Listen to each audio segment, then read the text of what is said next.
We've seen how we can add protection to a worksheet, allowing you to stop people from editing any or some of the cells within that sheet. Now you can also add protection to the workbook.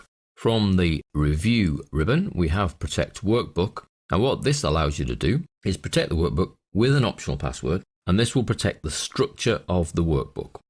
You'll notice the tick is there in structure. If you actually remove that tick, you'll see the OK is grayed out because there's nothing to protect. So we're looking to protect the workbook structure, and what this actually does, we'll do it without a password, is it stops new sheets from being added to the workbook. You can see the new sheet button is grayed out here, and if you right click an existing sheet, there's no insert option, and there's no delete option, and there's no move or copy option. So you're protecting the structure of the workbook.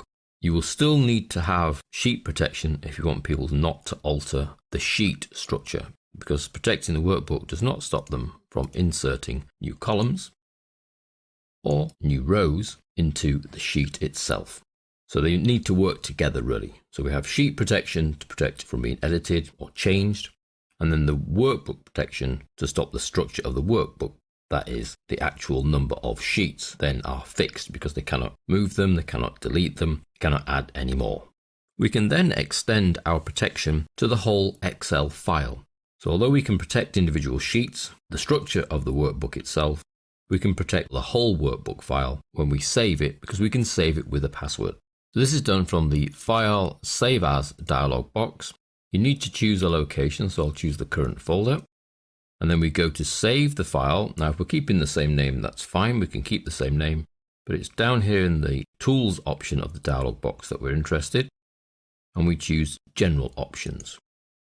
And you'll find in here we can add either a password to open the file, in which case the person would need to know the password. If you then put a tick in read only, they would then need a separate password to modify the file. And then OK. You must then re-enter the password, and then the second password to modify. And then we click Save. Now, although it says we're replacing an existing file, we are effectively replacing the same file, but with different security settings. So that's yes. Those settings don't actually take place until you close the file. And then when we try to reopen the file, so we'll go from the recently used workbooks, sales data 2013, then we get the password to open the file.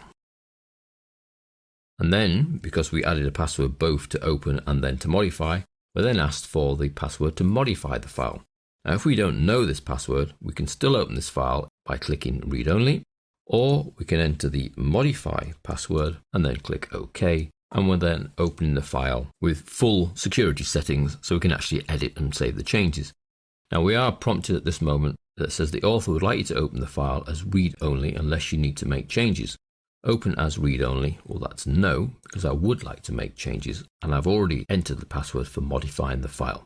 So those security settings for opening and then for modifying the file will stay with this file when it's closed and saved until the point that you remove those passwords. And that's done by doing another save as, so that's File, Save As, same folder location, the same file name, but in the tools this time, when we go to General Options, you simply remove the passwords that have been placed on and remove the tick for read only. That will work without the passwords. They'll just get the little prompting box that says read only, or would you like to edit? So it's only a little stop box. It doesn't force it to be read only. So we'll take that tick out. We've removed the passwords for open and modify. That's okay. We then click save. We now effectively are replacing the file again, but without any security settings. And again, the file would need to be closed. And when you reopen, you'll find it has no security settings whatsoever. You can go straight in without a password to open or to modify. So you've got effectively 3 levels of security there. The sheet permissions that allow people to make changes to individual sheets. The workbook structure protection that stops new sheets from being added or sheets from being deleted or moved or copied. And then you have the password file protection itself that will allow you to control whether the file can be opened or whether it can be modified.